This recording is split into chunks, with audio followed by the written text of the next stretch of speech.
পুরুষ, দায়িত্বশীল পুরুষ সংসারে সবার চাহিদা এবং প্রয়োজনীয় গুরুত্ব দিতে গিয়ে অথবা মেটাতে গিয়ে তাকে যে কী পরিমাণ পরিশ্রম, সংগ্রাম এবং কষ্ট করতে হয় সেটা হয়তো ওই লোকটির একান্তই নিজে, সেটা কোনোদিন হয়তো কেউ জানতেই পারেন না।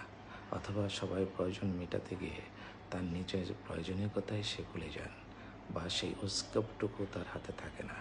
তারপরেও তিনি চিন্তা করেন সংসারে কারো না কারো কাছে তার হয়তো গুরুত্ব আছে, অথবা কেউ না কেউ তার প্রয়োজনটুকু অনুভব করেন।